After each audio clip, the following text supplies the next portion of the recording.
بیننده های عزیز چینل یوتیوب دیدبان، امیدوارستم هر جای که هستین جور صحت سلامت باشین.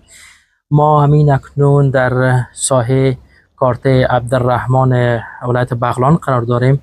قسمی که ساحه را میبینین سیلابا مردم اینجا را هم متضرر ساخته و تلفات هنگفت مالی و خسارات مالی برای مردم وارد کرده. همانطور که میبینین در حضور ما جناب دکتر صاحب جمشید حضور داره، همون رقم برادر ما و همچنان اعظم پوپل و همچنان صاحب حویلی که همین اکنون اینجا حضور داریم با ما هستند. ناگفتن همونه که یک مقدار کمک های نقدی که از طرف برادران ما بیرون از کشور از ساحه مسجد ابراهیم خلیل الله شهر همیلتون کشور کانادا کمک کردن.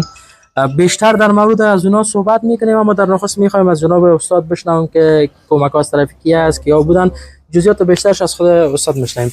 استاد میشه بگوین کسایی که هموطنان ما که بیرون از کشور کمک کردن اگر شفافتر بگوین، چون من آگاهی نداشتم، اینا کی هستن، چقدر کمک کردن برای مردم، یک ذره جزئیات بدین. سلامت باشین. بسم الله الرحمن الرحیم. همونطور که گفتن که بنی آدم اعضای یک دیگرن که در آفرینش یک جوهرن، چو عضوی به در دارد روزگار، دیگر عضوها را نماند قرار. روی از این منظور یک تعداد از هموطنان عزیز ما که حس وطن دوستی، حس مردم دوستی در قلبشان هست، از کشور کانادا، از شهر همیلتون و اهالی مسجد ابراهیم خلیل الله، یک تعدادی از دوستای ما اونجا با ما تماس گرفتن، مرا وظیفه دادن که تو برو از زمین نزدیک همین ساحه‌هایی که آسیب دیده اما متضرر شده ببین. ما در قدم نخست امروز شما رو زحمت دادیم، تشریف آوردین اینجا که اول از شهر پلخمری شروع کردیم که مرکزش ولایت بغلان است. دمیجا آمدیم خانه همی دوست ما همی آجی صاحب که شما حتما تصویر همو خرابی و سیل که ویران کرده شما حتما گرفتین دیگه. ما اونا گفتن که برین اول همین ساحه را ببینین، یک مقدار فعلا یک مقدار کمک کردن و ما برگ سبز توفیه درویش آوردیم برای بعض دوستا که توضیح میکنیم. انشالله امیدوار هستیم که همین پروسه بزرگتر شوه و در آینده کمک های بیشتری که انشالله نام و اسم از دوستا رو ما میگیریم، باز به تعقیبش اگر کمک های دیگر هم لازم دیدن از نمون موقعیت برشان ما انشالله انتقال میدیم. بسیار خوب. پیش از اینکه توضیح کمک داشته باشه، ما از زبان خود هموطن ما که همشهری ما که سیلاب ها خانه‌اش متضرر ساخته جزئیات بیشترش میگیریم که چقدر به اینا سیلاب ها خسارات مالی گذاشتن.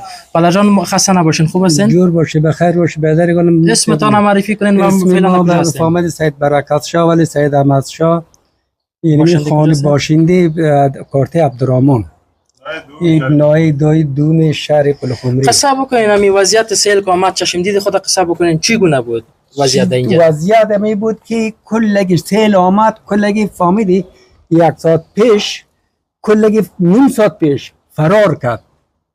کلگی فرار کردن، گفت دیگه اینجا دیش کسی دیگه اینجا وجود نداشت. یکان خانواده که بکن مانده بود دارم دولت امارت اسلامی او را کشید. خودتان بگوین که شما چقدر خساره‌مند شدین اینجا؟ یعنی تخمینا دیگه فهمیدی این از 1 لک بالاست که دیوال اولی چپه شده، خانه ها بگو بیران شده، تمام غذایی و بگیر نمان ما زیر گل و خاک شد، قالینای ما بگونه دیگه فرش مرز دیگه چیز ندارم، کل زندگی ما اونو شکل شده دیگه. خودتان میبینید شمدیدتان است. خب دی قسمی که ما به تصویر میبینیم واقعا خسارات انگفت مالی دیده میشه که بر شما وارد شده. خدا نخواسته باشه که تلفات جانی داشته باشه. نه ان شاء الله در این منطقه تلفات جانی از هیچ کسی نشده، فقط مالی.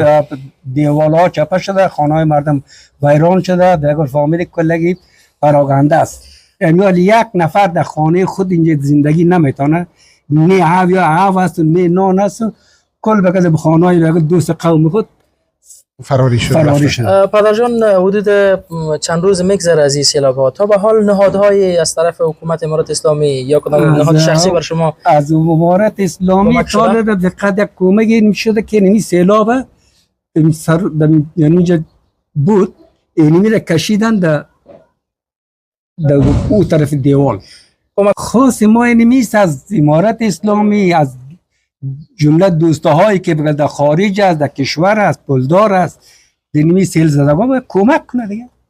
تشکر دیگه تشکر از شما که زحمت کشید آمدین خانه آباد. خب جناب آقای سپال، فعلا ما چون مقدمتون آمدیم و تصمیم می است که ما دمی ساحات بغلان در تمام ولسوالیاش بگردیم، هم با دوستا مشوره داشته باشیم، دیدن داشته، مصاحبه داشته باشیم، هم یک برگ سبز توفی ترویش برای دستشان بدیم. باز انشالله متباقی کمک ها که انشالله اگر دیگه بیا به خدمت شما. تشکر. حالا فعلا نمیخواد که چیز برگ سبز توفی درویش امیر از طرف ما قبول کنید.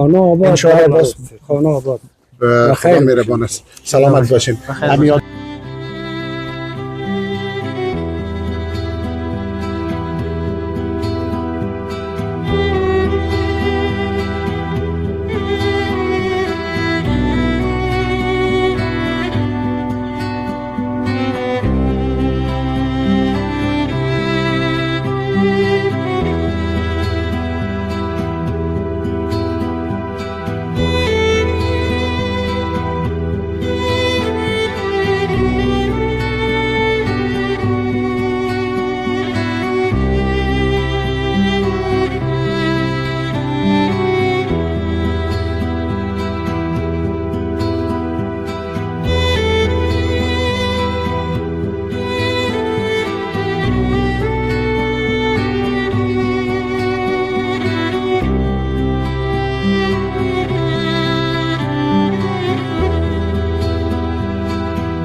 رولا جان عزیز، ما دمی شهر پلخمری زندگی میکنیم و یک تعداد دوستا در کشور کانادا در شهر همیلتون و اهالی مسجد ابراهیم خلیل الله، یک تعداد هموطنای ما بنابر حس وطن دوستیشان و حس انسانیت خواستن که به تعداد از دوستا همکاری داشته باشن، کمک داشته باشن. او وقتی مسائل اپولو خمری هیچ مطرح نبود که اونا چیز بود، موضوع نهرین و اوس هم بود. باز یک چند رفعه یک روان کردن، گفتن که دوستا را اگر احیانا متضرر شده باشن شما همراهشان همکاری کنید. ما آمدیم اینجا، باز از این سلسله همینجا رو شروع کردیم. آمدیم خانه شما رو دیدیم، واقعا که سیل شما را زیاد متضرر ساخته و ما هم یک برگ سبز توفی درویش به شما یک چند پگک میتیم. باز در آینده اگر کمک ها بیشتر شد باز انشالله به تعقیبش زیادتر خواهد انتقال خواهد شد. حالا فعلا این پیسه که به شما برگ سبز توفی درویش از طرف همون اهالی چیز که اونا خواستن که نام شخص مطرح نشه، زوی کمک است، فقط اهالی شریف مسجد ابراهیم خلیل الله.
های عزیز، در ادامه برنامه قسمی که میبینین همین اکنون در خانه یکی از هموطنان دیگر ما در ساحه عبدالرحمن آمدیم، کارته عبدالرحمن البته، قسمی که دیده میشه این برادر ما هم خیلی خسارات هنگفت مالی برشان وارد شده. ای که چقدر برشان سیلابات تخریب کرده، زیان برشان وارد شده. بیشتر از زبان خودشان میشنویم که شما ساحه کجا هستین و چقدر سیلابات بر شما تخریب سیلاب نقص باز زیاد کردی. ببین خود میبین ما نامتون بگوین.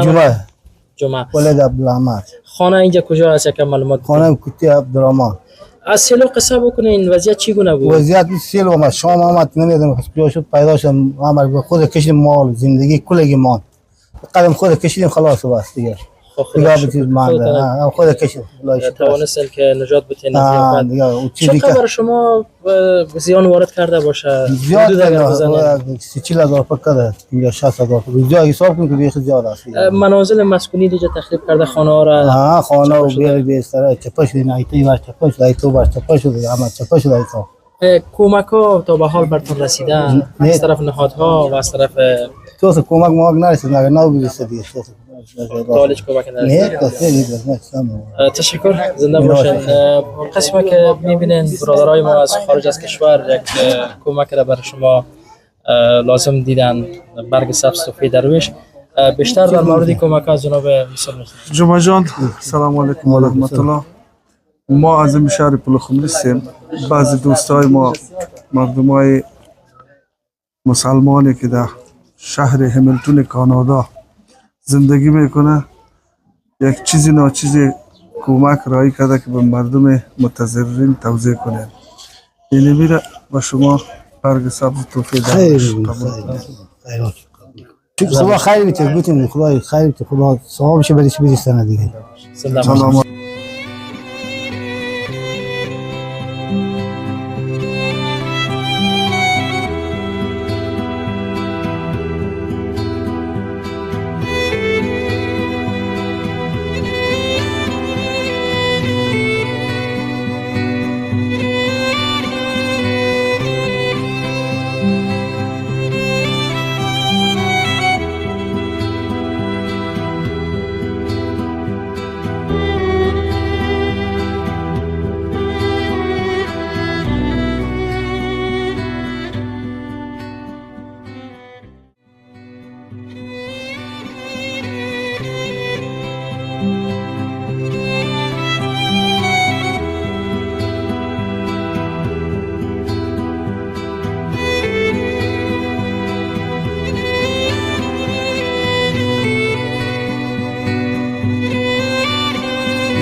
بیننده های عزیز، همین اکنون در یکی از منازل مسکونی هموطنان ما حضور پیدا کردیم.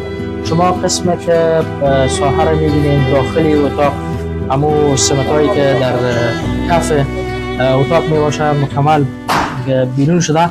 قسمی که صاحب این خانه بر ما گفتن چیزی که خیلی واقعا تجربه آور است، این است که میگن زمانی که سیلاب ها سرازیر شده این منطقه، آب از زیر منازل بیرون میشد، گویا که آب از زیر زمین رخنه کرده بوده و از خانه ها، نه تنها اینجا یک خانه بلکه ما چندین خانه را که امروز دیدیم همون شکل کف روی زمین تغییر کرده بود، گویا نشان میداد که آب از زیر زمین انتشار پیدا کرده و بلند شده.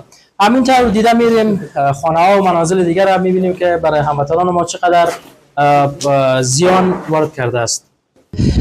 دوستان عزیز، همین اکنون در سر منازل یکی از هموطنان ما بلند شدیم. قسمی که او طرف میبینین امیدوار هستم که کامره ما بتونه تصویر برداره.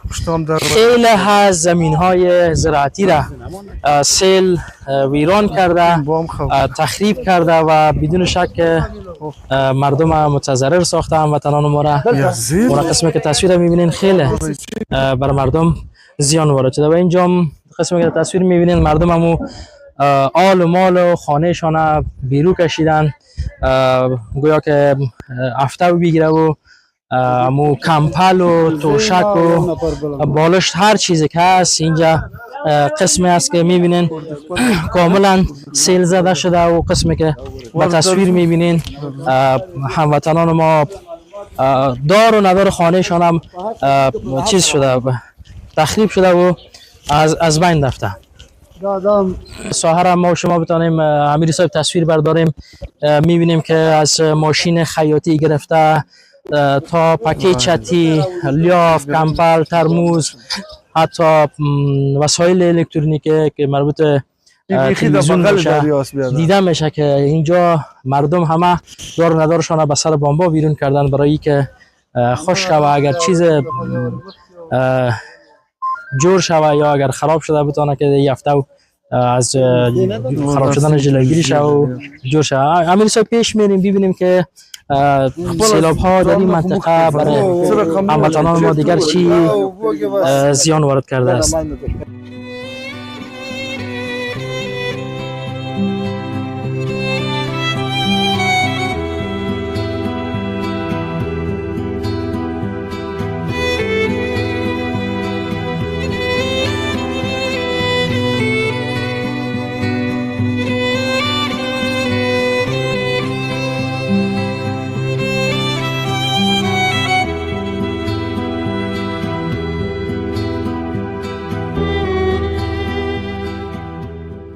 هموطنان عزیز، اینجا ما در جای حضور داریم که منازل مسکونی یکی از هموطنان ما را که شما به تصویر هم مشاهده میکنین تخریب کرده. ای که چقدر تخریب کرده بیشتر از زبان خودشان میشنویم. در نخست یک معرفی داشته باشین، اسمتون چی است؟ نام من خلیل الرحمن است. وقت وای من خلیل الرحمن در روز د کور ولای ما د کور کې تقریبا چې 1.5 لک روپیه کور او ټول تباشه دغه مخامخ دغه معلوم ده تاسو ښکار چې دغه مطلب اصله دی نور هیڅ ځاني د تاوان نه شوی او دغه مالی تاوان دغه شی د په دې کور کې شپږ داشت نور هم د نوتلو نه یم مجبور چې ما سره کومک وشي چې ته د بلکې کرا کور ونیسم او کې ژوندۍ وکم یو ولس کسان پامل لرم او سرپرست ما مشر زوی چې د ولس کالو زوی دی نو هغه مخکې بل قسم نه لرم نه خارجي څوک لرم نه غوښتل لرم مونږ کوم مؤسسې کسان نه یو صحیح مونږ بعض دوستان دي په همیلټون د کاناډا کې چې شخصي خپل یو څه پیسې راټولې کړي او مونږ ته را لېږلي چې دغه تاسو ته وویشو څوک چې متضرر وي نو وروره الله دې هغوی ته اجر ورکړي خدای دې ثواب ورکړي دغه څه چې وروره تقسیم کې تا ته رسېږي دغه پیسې فضل د خدای ځاني تاوان نه را رسوي مالي تاوان زښت زیات را رسولی په دې چې دا څلور کوټې دي هر یو بس درې ورونه است درې وړ ودونه کړي هر شی همدغسې ټول همداسې ونه تقریبا 2 لک یا 1.5 لک روپۍ است تاوان رسیدلی. قسمی که دیده میشه سیلاب‌های تا چایای آب هم داخل شده و مردم اینجا آبای آشامیدنی خود چه قسم میکنن آبای صحیح ده چیکار ټول همدغسې بینال ته ځو نه دکان کې اخلو تر نن ورځې پورې والا کې یو ویلې چې دا اوبه واخلئ یا واخلئ هېڅ څوک چا موږ سره مرسته نه ده کړې او نه راغلي څنګه هستې څنګه نه هستې. در چند روزی که سیلابا شده آمده سپری شده فامیلا کجا هستند به سر میبرند فعلا؟ دا اوس فعلا نه ده ما خپل بچیان خپل خسر کړه لېږلي بل مې ورور مې هغه خپل خسر کړه مور مې سیده بس خپل پلار کړی همالته دي. وضعیت که سیل آمد همون لحظه چیزی رو بیاد داری حساب کنی؟ ورک نو هغه وضعیت نو یو خدای ته معلوم ده دوم موږ ته موږ یعنی په خپل سترګو ولیده چې دا اوبه دلدلې وای دا هغه دلدل خپله پیدلی چې والا واقعیت سیل بد هغه لري. کمک ها از طرف کدام نهاد موسسه بر شما صورت گرفته نگرفته؟ فعلا پورې هیچ چا کمک نه کړی. چی میخواین به عنوان کسی که سیل شما را متضرر ساخته؟ موږ له دې هغه نه دا غواړو چې موږ سره کومک وکړي موږ کمې خوا لاړ شو په دې هغه کې یو ځای موږ ته مناسبه کړي چې موږ لاړ شو همالته یې واړو دا حویلیګانې خو په دغه حال دي دا خو زندگی نه ووتل دا خو بیا خو پکې هغه نه شغل وظیفه شما چی است؟ چی کار میکنین؟ آیا برای سیلابا کارهایتان ادامه داره نداره؟ فعلا خو بیکار هستو بال سیلاب اوس مثال دا پوس دا او جای پیدا مجبور خپل روزمزدوری بکو نو کار بکو نور بچی کو. با تشکر زیاد از اینکه معلومات برای ما دادین. یک مقدار کمک‌هایی از طرف برادرای ما خارج از کشور شده که جزئیاتش عزیزان برادر ما خود براتون دادن. بیشتر بفرمایید استاد که سلام علیکم و رحمت الله. ګران وروره موږ کوم موثل طریقه نه راغلي بعض دوستان دي موږ کاناډا کې همیلټون ښار کې اوسي حضرت ابراهیم خلیل الله جماعت کې دغه جماعت اهالی دي ځینې ډېر اندک کومک کړی خیر الله دې زمونږ قبول د کومې کړي. خبره په ډېر ورته حساب خدای دې دوی ته اجر په دربار کې قبول کړي. دغه تاثیر بالکل الله دې اجر ورکړي. هرچند میدانیم که به این قدر زیانی که بر شما وارد شده این کمک ها ناچیز است، اما ما امید دا داریم که تاسو اولین انشاءالله نفر وایسي خیر وایسي همدغه ما د کومې خبره ټول لوی شات نه فکر مې زه ابا یک تشکری از هموطنان ما اگر داشته باشید و دیگه چی میخواین از دیگه کسایی که در بیرون هستن نهادها و کمک دست مونږ دغه خلکو نه غواړو پوسلې او خپل این لیدل حال دا د کومې خبره نور څه ووایو مونږ کسایی که در بیرون کشور هستن توانایی کمک کردن دارن به اونا چی گفتین دارین؟ د هغوی نه دغه خواهش لرو باید خپل همکارانو سره او ملت سره کومک وکړي مثال زیات نه کړي 200 داسې دا اوس هر یو سره د کومې خبره کومک وکړي مونږ ډېر کنه خوشحالي وي. تشکر. السلام علیکم. قاری صاحب بزرگوار خوب هستین؟ صحتان خوب است؟ بخیر هستین؟ خیراتی است؟ آرامی است؟ میشه که معرفی داشته باشین شما از خود؟ بله نام خود ما قاری خیرالدین است، باشنده این منطقه پلخمری کارته عبدالرحمن ناحیه دوم هستم. شما دو برادر هستین؟ نابینا ما دو برادر نابینا هستیم که در می خانه هستیم یک برادر بینام داریم. مقصد فامیلای ما جدا جدا است هر کدام ما. بسیار تشکر. از سیلابا قصه بکنین چقدر بر شما زیان وارد کرده است؟ از سیلابات تقریبا تخریب از این خوب از حساب نیست که چقدر زیان وارد کرده. مقصد هم خانه را خراب کرده، هم دیگه وسایلایی که داخل خانه بود همینا را مکملا دیگه تخریب کرده و از بین برده. تشکر. قاری صاحب شما میتونید خود معرفی داشته باشین؟ اسم قاری صاحب مهرالدین از باشنده امی پل خمری و کارته عبدالرحمن. از سیلابا قصه بکنین قاری صاحب چگونه بود وضعیت؟ از سیلابا در اون روزی که سیلاب بود لیکن وضعیت بسیار خراب بود کاملا، لیکن الحمدلله فعلا دیگه نرمال است دیگه. دمی 4 روز مردم مصروف کار است، هیچ فقط عدم شستشوی از زمین گپا هیچ بیکار نیست تا هنوز. اون موقع که سیلابا جاری شد اما طور که معلوم میشه شما نابینا هستین، چگونه شما خانه رو ترک کردین؟ وضعیت قصه بکنین کامل. وضعیت همینطور بود. در نماز شام بود، یک تعداد از ما دوستا در لرخاب زندگی میکرد. اونا برای ما تلفنی تماس گرفت که قاری صاحب شما خود پشت سرک بکشین دیگه که سیلاب بسیار خطرناک است. باز همین نماز شام که خواندیم آمدیم فامیلا را گفتیم شما برین دیگه. باز ما خودی ما دیگه هیچ چیز هم امرای خود نکشتیم، فقط همین جان خود مقصد گفتیم ما و شما میریم دیگه. توکل به خدا شد. قاری صاحب محترم، یک تعداد هموطنای عزیز ما که احساس مردم دوستی و در ذهنشان بوده و در دلشان بوده، اونا از موضوعات سیل، البته او وقتی سیل پلخمری نامده بود، سیل دیگه ولسوالیا بود، خبر شده بودن، باز به ما راپور اطلاع دادن که اگر میشه موجه یک تعداد دوستا را همکاری شد و کمک شد برشون. باز تصادف که سیل دیگه میجا آمد و ما خواستیم که مقدمتا همی اول از شهر پلخمری شروع کنیم ببینیم. او دو هموطنای ما که خواستن که نامشان گرفته نشه چون موضوع خیرات است و این یک چیز ثواب است که هر کس به دل خود یک هدف مرام داره پیش پروردگار. اونا گفتن خی برین از اموج یک فیلم بگیرین، یک دوستا را ببینین، هموطنای ما رو ببینین که چه آسیب دیدن. باز ما امروز آمدیم در خانه شما، یک دیگه دوستا را دیدیم اینجا هموطنای خود. یک مقدار پیسه بسیار محدود کمک کرده بودن در چند ولسوالی و مربوطه که ما تصمیم داریم بخیر به روزهای بعدی در اوجام بریم. باز گفتیم باش که خود شما را خبر بگیریم.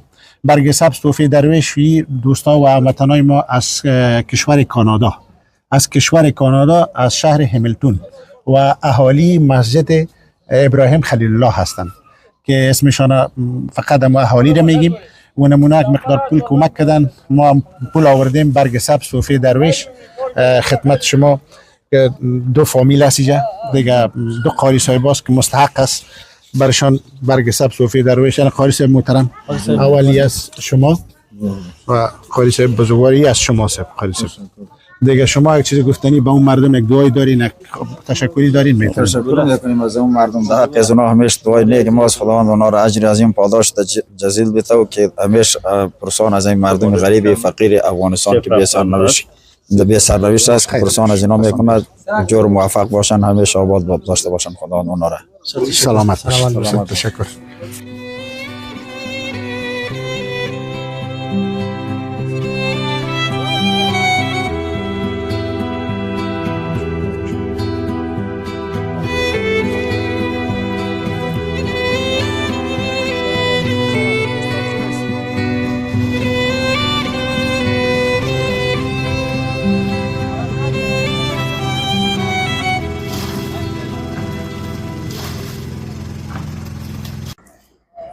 بیننده های عزیز، ما هم آیسته آیسته رسیدیم به لحظات اخیر برنامه ما.